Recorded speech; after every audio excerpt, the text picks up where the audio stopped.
Everybody, and thank you for joining us at the Microsoft Power BI UK user group.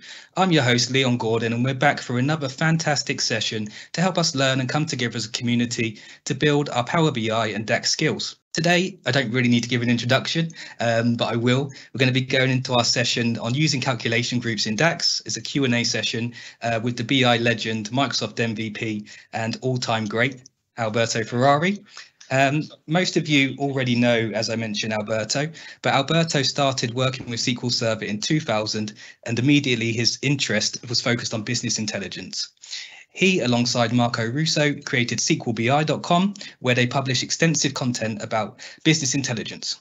Alberto also, as I previously mentioned to him before going live on this call, has published many books around the subjects and is internationally known for his knowledge on the subject. And also Microsoft not only gave him the MVP award, but also the Maestro Award for SAS, so SQL Server Analysis Services, and that's the highest award you can get on the subject. So without any further ado, I shall hand you over to Alberto.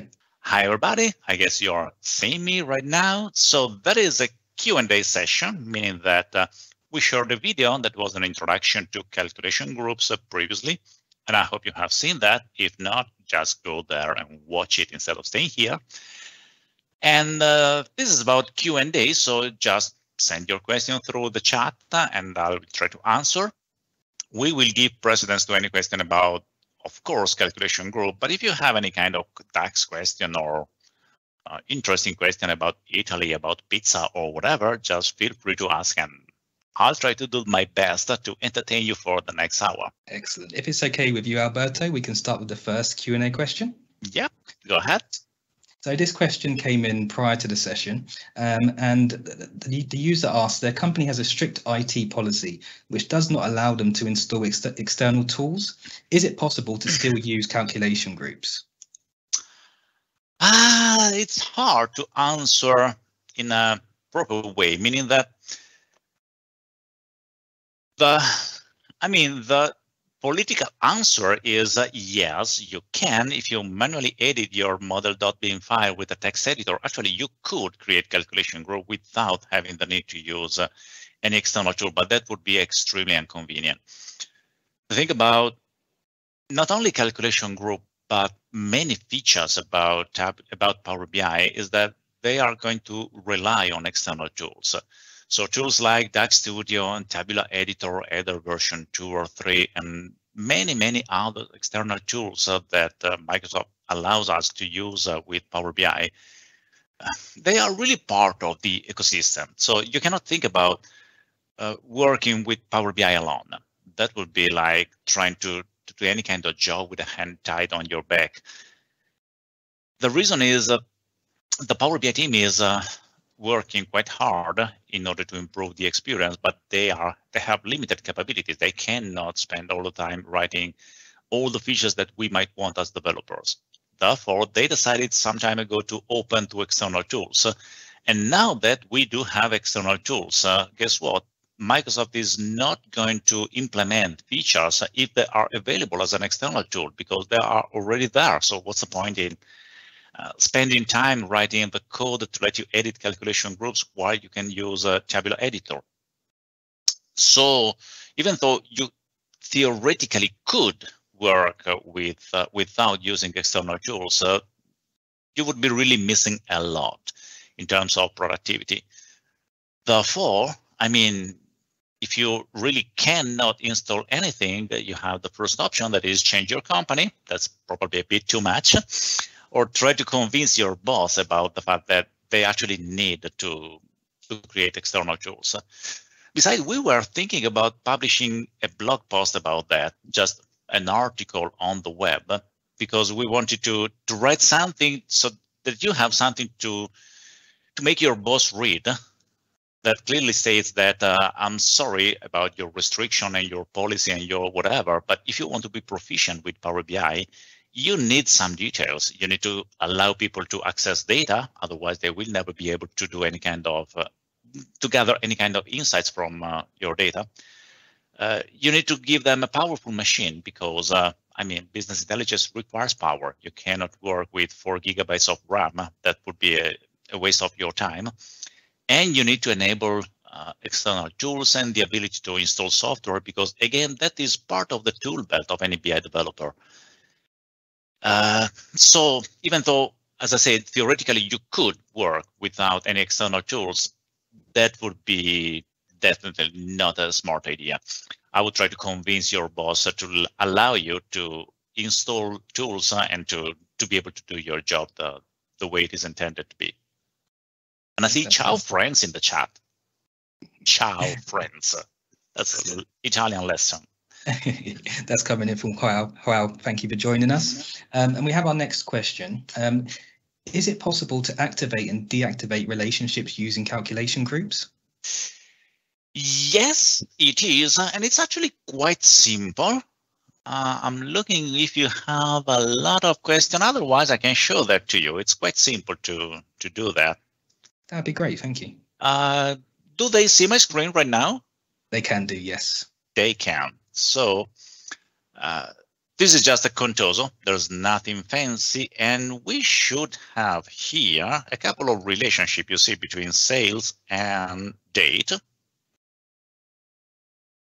So we have sales, we have date, and the default relationship is this one between the order date and the date. And you have an inactive relationship between delivery date and date. Now, what people are seeing here is the sales amount, which is using the order date. Now, let's pretend that you want to be able to choose between order date and delivery date on the fly using a slicer. You can do that quite easily by using a calculation group. Let me see. I should already have Tabular Editor somewhere. No, I don't want to save that. So you can create a calculation group. We call it relationship to use. Then you always need to provide a name like relationship to use. I always use the same name for both the calculation group table name and the column name. And then we create a new calculation item that we call order date. Now, order date enables the order date, the relationship with order date that happens to be the default relationship. So you actually don't need to do anything. You can just use a selected measure as the code for your calculation group. And then you can create another one that is the delivery date. When the user selects delivery date, what you want to happen is that you change the relationship. So you use calculate and then the selected measure. And then you use the relationship between sales order date, sales order date, order date. No way, IntelliSense hates me tonight. Order date and date. That whenever you select this delivery date, it enables the relationship between not order date, but delivery date. That was my bad.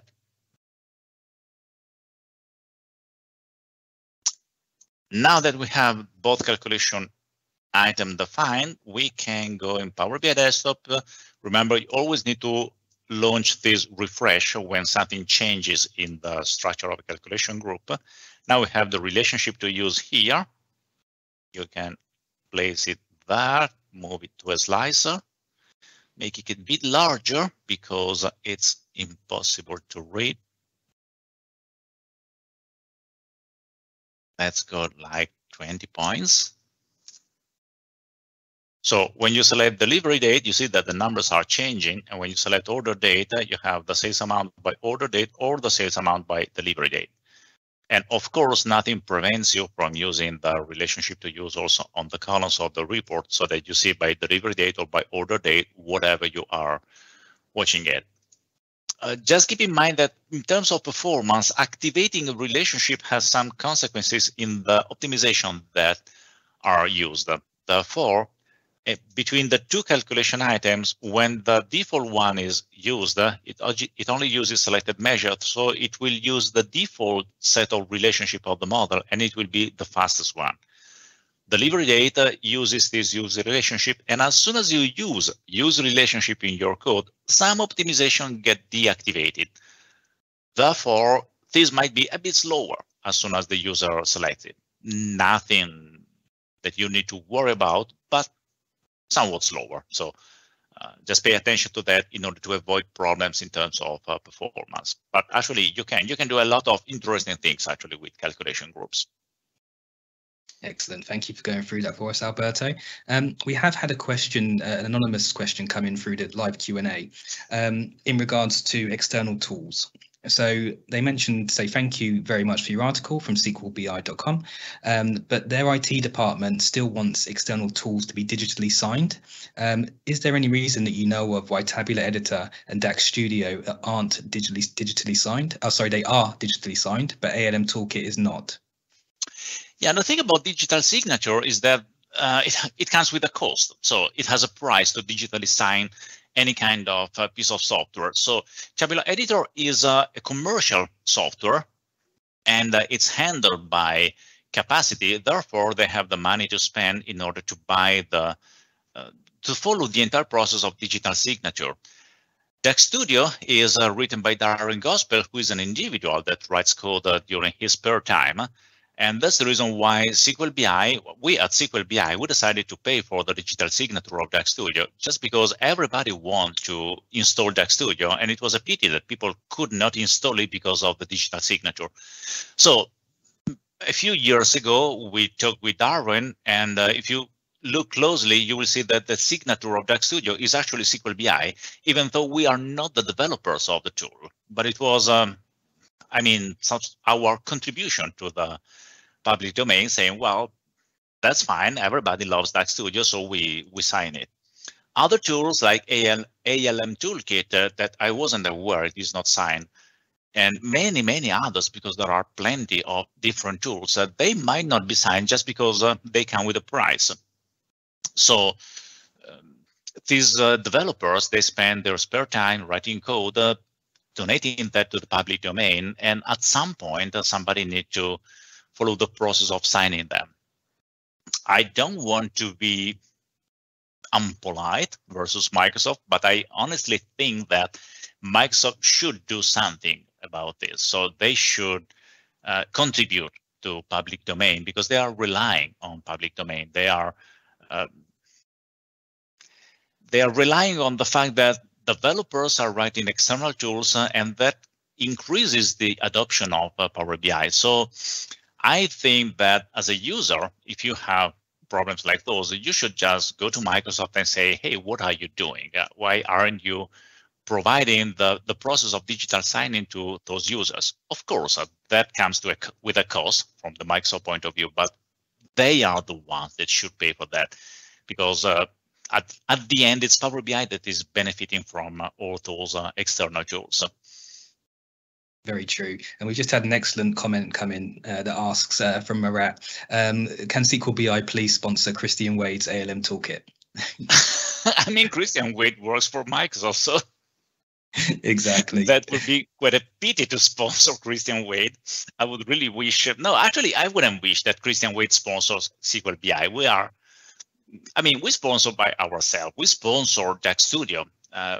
A few months ago, Marco wrote a blog post where we opened the capability to contribute to DAX Studio, because again, Darren is spending so much time working on DAX Studio that of course he has to leave. He has to pay the bills.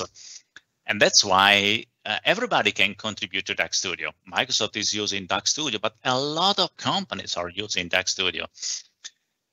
Whereas with ALM Toolkit, that is harder. It's kind of hard to explain Christian Wade that Microsoft should sponsor, but Microsoft is a giant company. So as soon as they need to pay anything, they need to go through legal and all the complex processes of huge companies. And Alberto, on that note, I just want to touch, you mentioned early on in the call, and obviously the use and the adoption of external tools and what's become available since the opening of the XMLA endpoint. Now, what do you see the future of external tools being? Obviously, you've mentioned that Microsoft are now very open to open source, and the adoption of Power BI has probably skyrocketed because of that.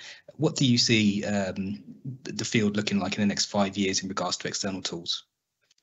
Well, I think external tools are, I see a bright future for external tools because basically Power BI is a user tool. The goal of the entire ecosystem of Power BI, the user interface, the way you interact with everything, is made for users in order to make them, to give the feeling that everything is very, very simple. But as a developer, to be honest, I miss a lot of functionalities that I would really love to see implemented in the tool, even though I totally know that Microsoft will never implement them because they don't want to transform Power BI into a developer tool like Visual Studio was. Now, Visual Studio is definitely, I probably cannot say in public that Visual Studio is dead, but I can say that Visual Studio is actually dead. They are not spending time and money in order to improve the features of Visual Studio. It's kind of embarrassing if you try to work with Visual Studio to build any kind of model. Power BI is not a developer tool. It is intended to be a user tool. I would really love to see a developer tool for tabular models. And Tabular Editor 3 goes into that direction.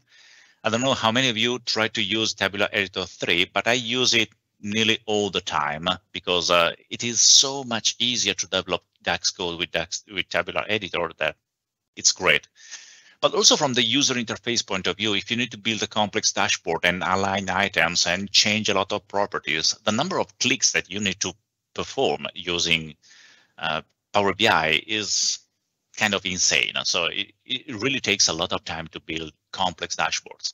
So an external tool that lets you change, for example, the layout of a dashboard or have predefined dashboards or give you a more developer-oriented view of Power BI, that would be very welcome. The thing is that right now with the XMLA endpoint, you can change the model and not all the features of the model. So you cannot really do any kind of change. Sometimes you do a change and you break everything because that was not supported. I really wish Power BI was more open to accept external tools to do more features, because I would really like the community to build some sort of Visual Studio for Power BI that is an entirely developer-oriented tool for people that need to create a complex structure. Think about writing code in a multi-user environment where you have many developers and they need to check in their code and you need to keep everything in sync and safe. That is not allowed today. You cannot do anything in a simple way. And I don't think Microsoft is working on anything like that. The reason I really wish it was driven by the community instead of Microsoft is that one thing that I think is happening, especially with Power BI, is that the people that develop Power BI, I wonder how much time they spend using it. Sometimes I have the feeling that some processes on some user interface are so complex and so convoluted that it's clear that, Christian Wade is not using Power BI to build their models, because if that was the case, they would solve the problem. ALM Toolkit could be part of Power BI. It is not, because Microsoft is a huge company. They need to follow a lot of rules and a lot of procedures. So whenever they change anything, there are so many accessibility details, multi-language support, and stuff like that. Whereas the user community, well, they don't care about all those details. You can use Tabular Editor. It's in English, and it will never be translated in any other language. Who cares about that? If you need to develop today, you need to speak English. So the process of developing is so much faster, and I think the community can be much, much better in creating developer tools than Microsoft will ever be, or at least in the next few years. So I really wish that the users start to complain about the lack of developer tools in Power BI. The voice is not so hard, so users are not really complaining enough. I remember that I asked for a DAX editor something like 10 years ago. It was not in Power BI, that was still in Power Pivot. And I just asked, I created a user voice comment, say, hey, we do need a good DAX editor. That comment never had enough traction. We never had enough votes to be considered by the team. Whereas if you say that you want some fancy graphic, that will skyrocket with votes. And that's the reason why Microsoft is spending so much time building new visuals and not so much time building tools for developers. Thank you. I mean, that makes total sense. Do you think that some of that, I know you've touched on Tabular Editor there, Tabular Editor 3, which is available in the QA. So the Q&A, the link to that is there for anybody that hasn't used it yet. Now, obviously, there's strong comparisons there, especially from a UI perspective with the likes of Visual Studio. Now, with this being the case, do you think that there's probably an obstacle for newer developers? Now, Power BI, as I'm sure everybody knows, has a very low barrier to entry. But obviously things can get very complex very quickly as well. Now, for more seasoned developers and those working on larger projects, I think that obviously the likes of Tabular Editor and going back to analysis services, tabular models and multi-dimensional models, the use of Visual Studio was obvious at those points. Yeah. Now, with Power BI being very much a UI-driven experience, very much, as Christian Wade himself says, clicky-clacky, draggy-droppy, do you think that the barrier to entry of going to something like Tabular Editor 3, whereby you lose a lot of the UI features, is too high for some developers? Yes, definitely it is. But the thing is, again, I don't want to enter any kind of politics here, but the marketing message about Power BI is that it's simple, that everything is easy and everybody can develop business intelligence and gather insights by just opening Power BI, connect to a bunch of data and start building charts. To some extent, this is true. The barrier at the beginning is very low. Everybody can build a simple chart. But then if you want to do anything serious, if you want to really grab insights or really write code and do complex stuff, you face first with DAX that is far from being simple. DAX is an extremely complex language that requires a lot of time to study and to understand it properly. And then you have data modeling. Again, the data model needs to be created the right way. So the real message for people should be that building dashboards and building visuals is actually simple. It's not hard at all. But building the model, building the DAX code, creating the calculation, that is not something that is for everybody. I don't figure that any user can start writing DAX code and pretend that it works the right way. So there, the barrier is still very high. And the message doesn't go through. So Microsoft will probably never say that if you are serious about Power BI, you need to spend months studying and crushing your head until you understand the basic concept, because that would not be a selling point. And they want to sell licenses, of course. So there are these two kind of users that have very high expectation without studying, and they will not. I mean, their experience will be depressing at some point. They will have to understand that they need to study. And the thing is, the time that you spend learning DAX, for example, is a tiny fraction, is a huge amount of time if you compare it with the time that would be required to learn, for example, Tabular Editor or Visual Studio, for instance. The tool itself, the tool for a developer should be powerful, not necessarily simple, not necessarily easy. Should be really powerful and completely driven by the keyboard without ever using the mouse and doing the operation the fastest way that would be possible. That is what developers want. Whereas Power BI is very click here, click there, tries to help you and tries to drive you. The two users, the casual user and the developers, they have different needs. And I think Power BI should target users and should stop targeting developers. Developers, they need a different environment. Now, there's Tabular Editor 2, which is free, but it's not that powerful. And Tabular Editor 3, that is the tool, in my opinion, to work with data models. It comes with a price, of course, but if you are a developer, that's as you're tool of work. So you're expected to spend money to buy the tools that you need in your everyday job. I mean, if I were Microsoft, I would thinking about buying Tabular Editor because that would be a very smart move. But again, I really don't wish that Microsoft buys Tabular Editor and makes it a Microsoft product, because that will slow down the development process by so much that would be a waste of the momentum that Tabular Editor is having right now. Yeah, I totally agree, and we are going to delve a bit more into that subject shortly, Alberto, if that's okay. But let's just jump briefly back to calculation groups. Yep. And for everybody viewing this event live, then please do feel free to ask questions in the Q&A. This is going to be more of a round table. As such, we do have some calculation group specific questions, but if you do have any wider questions, then please do. Otherwise, myself and Alberto will just take the lead on this.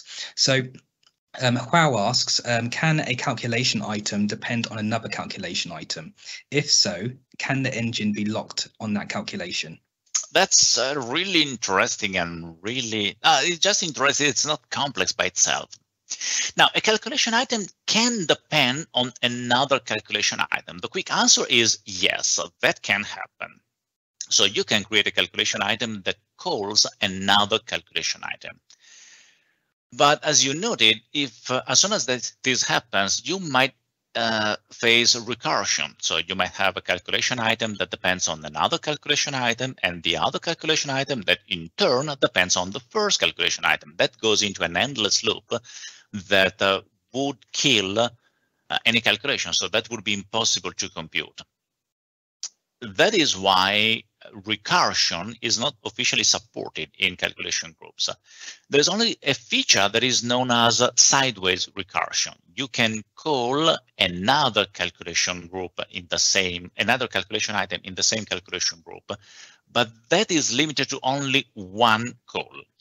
So you might have, it's actually easier probably if we write down some code. So it's probably simpler. Let's create a new calculation group. Let's call it time intelligence, because that is the canonical example. I guess they still can see my screen, right? So I don't have to worry about that. Yes, that's fine.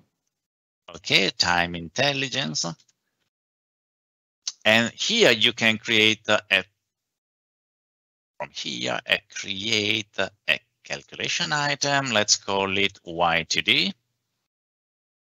Where you use calculator selected measure, and then we use dates YTD over date. Okay, now we can script that. So we have a calculation item that calls YTD. Then you can have another calculation item. Let's call it previous year.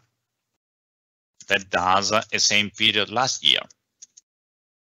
So now we have two calculation items, one that calls YTD and one that calls previous year.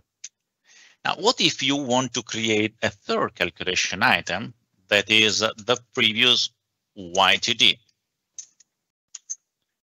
There are a couple of ways you can write this calculation group, this calculation item. One is to combine dates YTD here, dates YTD with same period last year. Sorry, I messed up everything. Dates YTD and same period last year. So in order to create previous YTD, I'm not calling neither previous year nor YTD. I'm just rewriting the entire filter here so that it works without relying on recursion. But you could also write a different version of previous YTD. Previous YTD 2, and does calculate the selected measure, and then we place a filter on time intelligence, and we use, for example, previous year. And then we need another calculate that does a time intelligence equal YTD.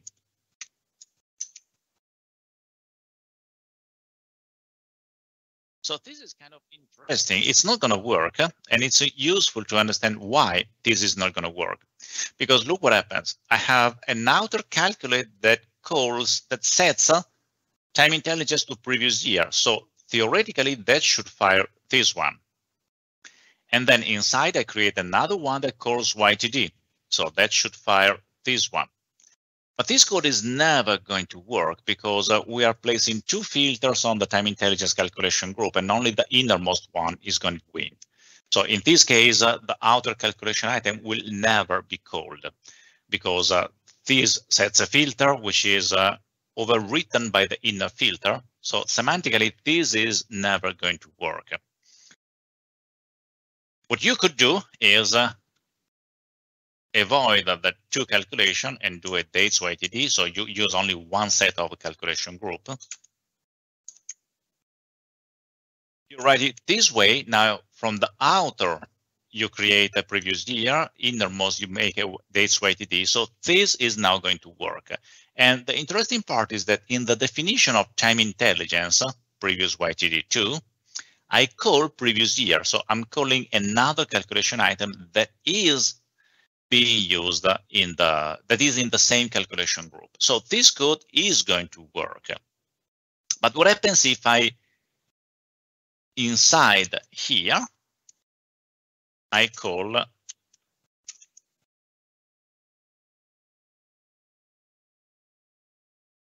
the previous YTD2. So I place a filter they call previous YTD2. Now, what would happen in a scenario like this is that previous YTD2 calls previous year does its job, but then it calls previous YTD2 that in turn calls previous year that in turn calls previous year to do. So this is an infinite loop that is not allowed. In order to avoid this problem, there is an algorithm that says that a calculation item can be applied only once. So if you call previous YTD2, the engine will say, that is fine, I use calculate and you use previous year. Previous year gets applied and the counter for previous year goes to 1 because previous year has been applied. Previous year is being applied. It calls previous year YTD2. So the engine starts again, finds another application of previous year, but the count of previous year is already to 1. So this will be ignored. And you will never have an infinite loop because recursion is supported at one level only. This has some consequences which are important. For example, think about this. If you allow users to create measures in their reports, you might create your calculation group this way. Let's go to one that works without too much problems. We have only year to date, previous year, and previous YTD. And the three are working just fine. Let me save this and then save everything. Do have a lot of questions because I'm taking a lot of time to answer this one. And no problem at all. We have probably another 4 or 5. Okay. So I can just finish this. Now let's refresh. Let's get off this one and we have time intelligence. Let's get rid of relationship to use, place time intelligence. So I can compute previous year, previous YTD or YTD. Now, in the model, what I can do, I can create a measure. This is now the sales amount. I can create the previous year sales amount. If Power BI let me do that. Now, in case you are wondering what Power BI is doing when sometimes it stops and says working on it without saying anything, I have no idea. I hate this window as much as you do because I don't know what it is doing. It always does it during the demos, during the lives. Yeah, it's always the way. It would also be great when refreshing data within the desktop if we had a progress bar. That would be lovely, wouldn't it?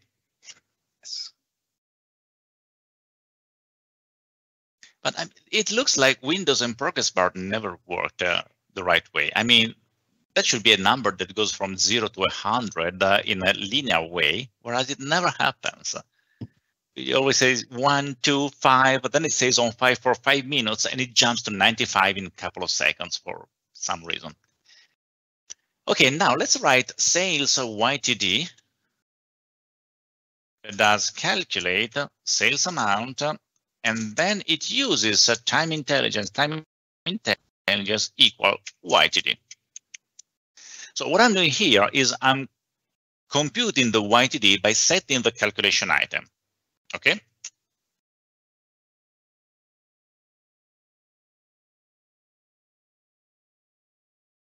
You need to wait for whatever.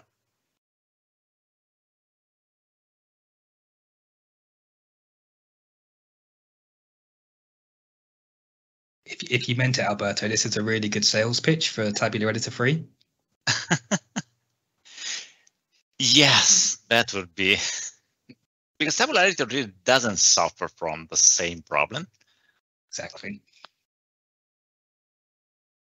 But if I go on saying that Tabular Editor 3 is cool, people will start to believe that I get money from capacity from Tabular Editor. That is not the case. It's only that I really love that tool. So next we will create on Tabular Editor 3. Anyway, the important point is that this measure is applying the YTD calculation item. Okay. And let's make previous year because that makes it easier. Okay, so now I have my sales amount and sales amount in the previous year. If I place it here, you see that it shows in 2010 the value of 2000. In 2011, it shows the value of 2010. So it's just working. Now, what happens if I create another measure, sales previous 2 years? That does exactly the same stuff. So I take the code of sales previous year. I use that to create another measure that says the previous 2 years. I compute in the sales in the previous year going back 1 year. So because this goes back 1 year, this goes back 1 year, I would expect it to go back 2 years. Whereas if I didn't do any kind of mistake, this is not going to work. You see that sales previous 2 years returns the very same value as sales previous year.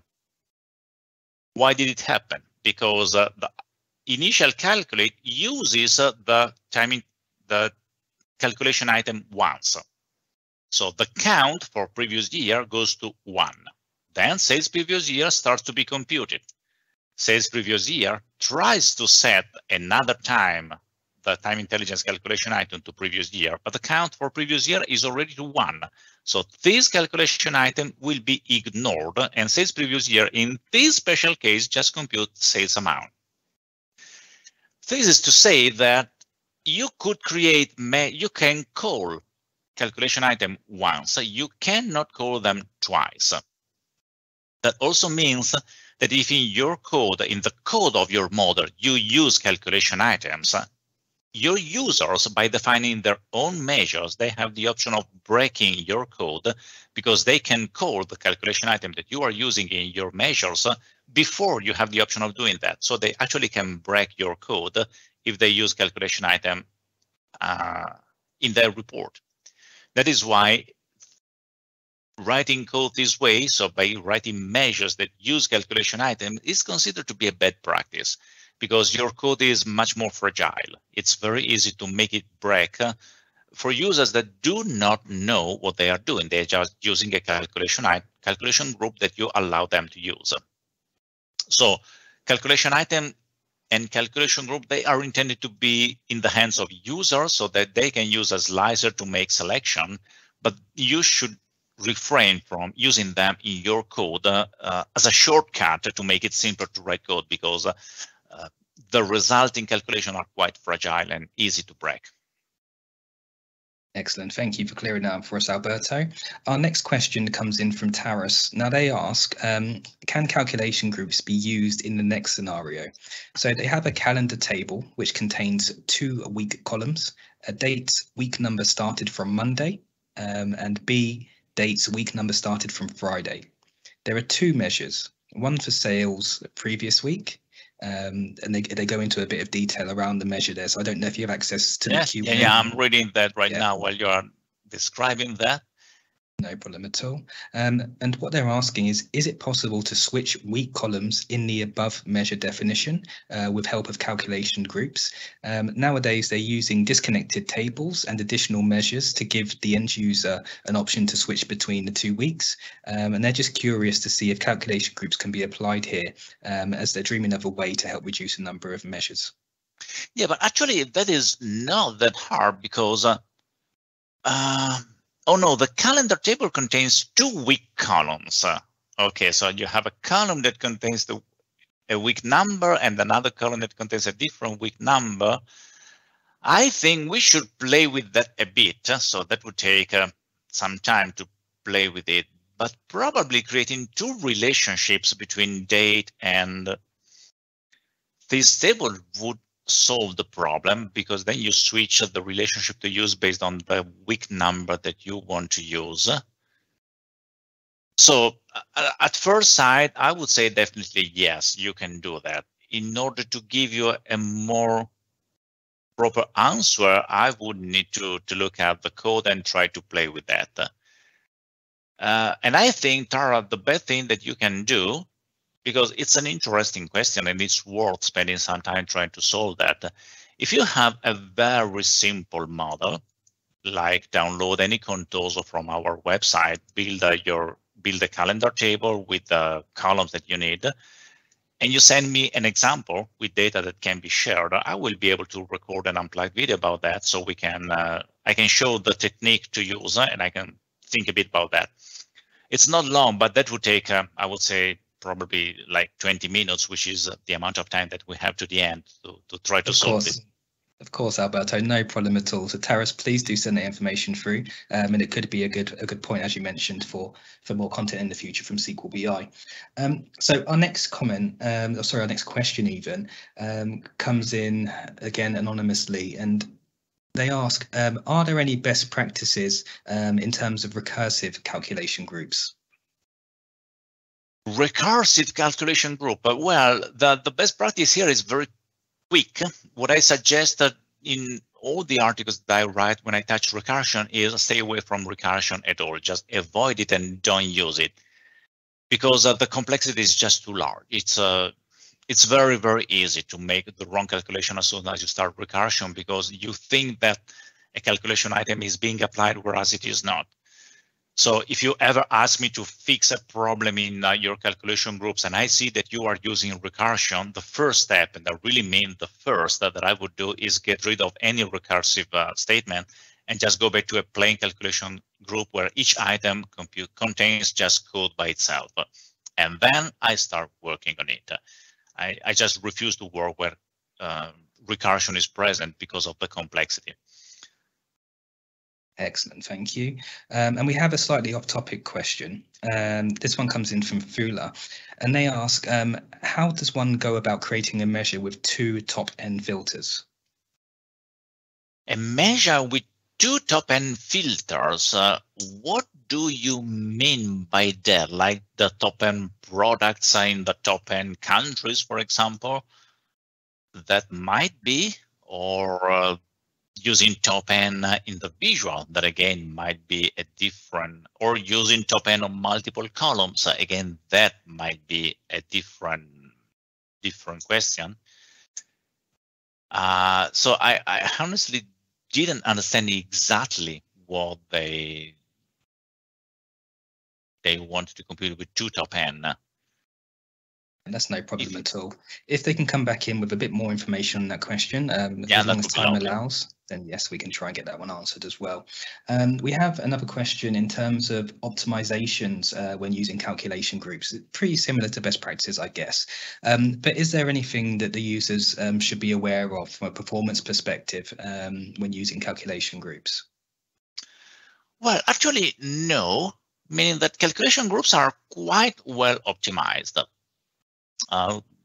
When you write a code that uses calculation groups, the engine tries its best to write the DAX code in the simplest possible way. So it basically performs a static analysis of your expression, trying to understand whether you are using a single calculation group in your code or you're using a subset of all the calculation groups, and tries to write the code so that it computes only the part of the code that is actually used in your code.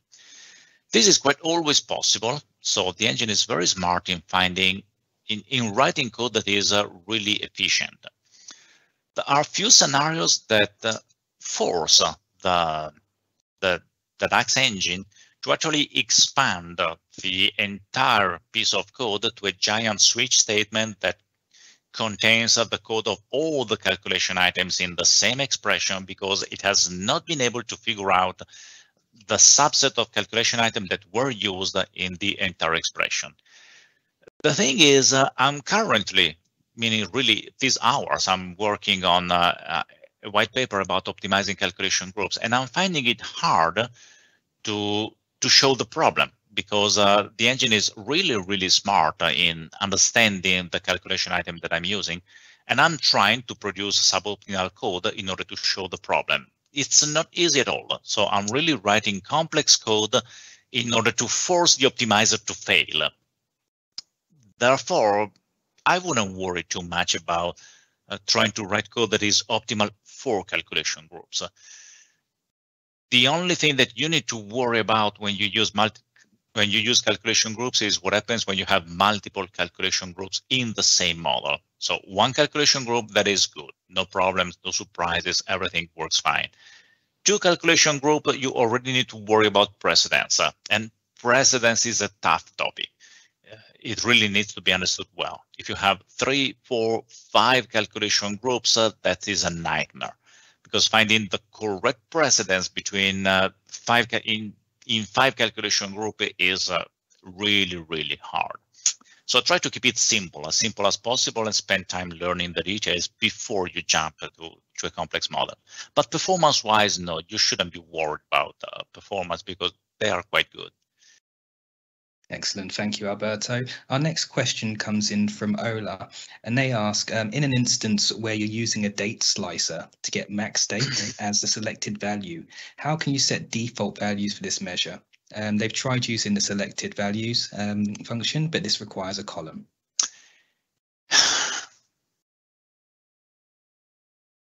How can you set default value for a measure? Well, actually, I'm thinking, so you mean you have a slicer, you want to get the maximum date selected with the slicer, and in case the user didn't make any selection, you want the default value. Well, that would be just a simple if statement. So if the maximum date is the largest date of all, then you can set a different value for that. Selected value has a very different behavior. Selected value gives you the only value that is visible in the current filter context for a column. But if you have a measure that computes the maximum selected date, and if there are no selection, you want a default, that is just a simple switch, a simple if statement that checks that if the max date is actually the last date ever, that probably means that there are no filters. Or you can also use if is filtered. So you just use if is filtered to get rid of the problem. So probably the easiest way, I'm thinking whether we can show that, but actually we can. Yeah, we have 10 minutes, and that is not going to steal us more than 3 minutes. Let's pretend, for example, that we want to show by default 2020 if there are no selection and you have a slicer by year. So we can create a new slicer, get rid of this time intelligence, and instead we place the year. So the user can select any year from here, but if there is no selection, then you want to show 2010 if there are no selections here. That again can be computed using a calculation group. I'm just thinking loud, but let's pretend that you want this visual to show a given year if there are no selections. So if the user select 2015, that is fine. But if there is no selection, you want to show 2010. What you could do is a calculation group that does it. Let's call it, let's create a new calculation group. Let's call it default date, default year.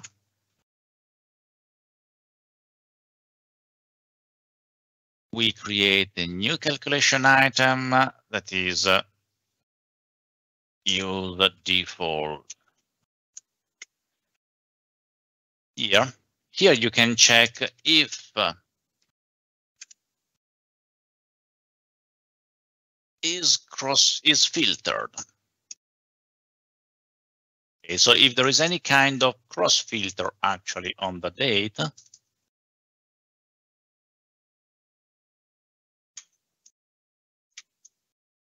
then you do just the selected measure. Otherwise, you calculate the selected measure per date year equal 2020 we had. Now there's some error somewhere. If it's cross-filter date, parentheses here.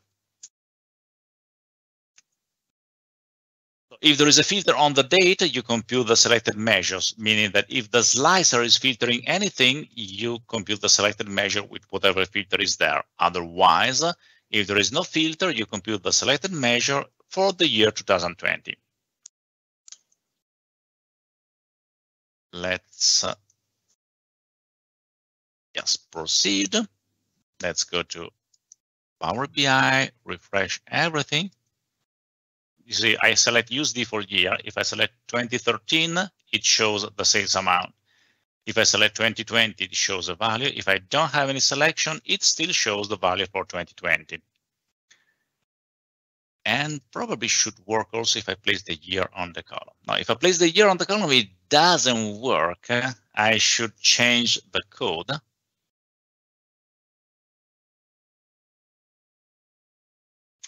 That should be something like if calculate is cross filter with all selected.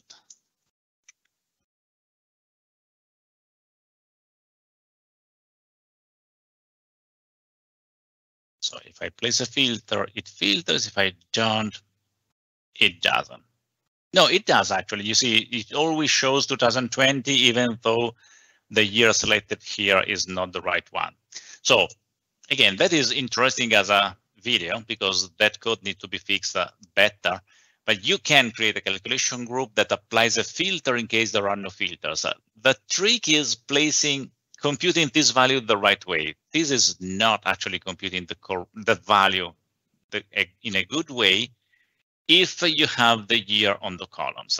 If you do not have the year on the column, that is going to work nicely. But if you place the year or any date column in the column, that is always repeating the same value. That is not very smart. Excellent. Thank you, Alberto, for going through that. As we're winding down on time, I'll come to probably just one or maybe two, depending time-wise on of our last questions. So Huao asks, can calculation items use VAR as well as any other DAX measure? Can calculation have VAR? Absolutely, yes. Calculation items are DAX code and VAR is part of any DAX expression. So yes, you can do that without any problem. No problem at all. Next question comes in from Trapana, and they ask, can we use role-playing dimensions using selected measure function and use relationship? Because for their model, they cannot use relationship to create specific measures as they deal with 400 measures within their model. Yes, and that's exactly what we have shown at the beginning. Probably she was not here at the beginning of the session, but I guess it's going to be recorded so you can watch that. And definitely. I think we also have, let me check if I go for user relationships. calculation group. Yeah, you can look at this article using calculation group to switch between dates. That's quite old, the sample 1 year ago. But it shows how to do exactly the same demo that I did at the very beginning. So using a calculation group to switch between dates and use a role dimension. That is using for date, but that would work with any kind of role dimension. Excellent, thank you, Alberto. And just, I'll pose this question to you, and if we have time to answer, then we can, obviously. So this comes in from an anonymous user, and they ask, they have a calculation group with calculation items being current year sales, last year sales, and year-on-year percentage. They've added this calculation group in the matrix on the column. They've added total sales in the values and colors on the rows. Now they want to apply conditional formatting only on year-on-year percentage. How can they accomplish this? If you want to only apply conditional formatting to year-over-year percentage, what you could use is inspect the selected value of the calculation group.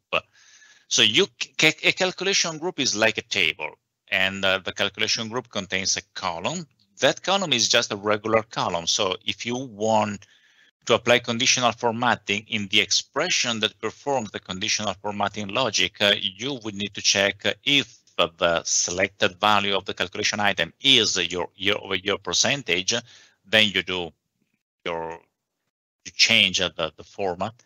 Otherwise, you simply do not do anything. That requires a bit of DAX code to solve that problem, but it can definitely be done. You probably need a measure that returns a value that is then read by your Power BI visual in order to change the formatting rules the proper way. So that's not extremely hard.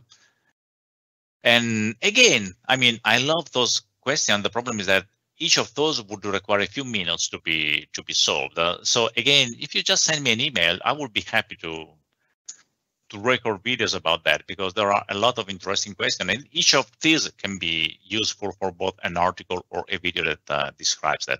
It's just that we don't have enough time to cover all of them here. Excellent. Thank you very much for that, Alberto, and for going through all of our users' questions for us today. And it was very interesting as well to have some time to talk to you in regards to the use of Tabular Editor and obviously the wider Microsoft ecosystem. I'm just sorry we couldn't talk on that level for a little bit longer, but obviously really appreciate your time today on calculation groups. Thank you very much.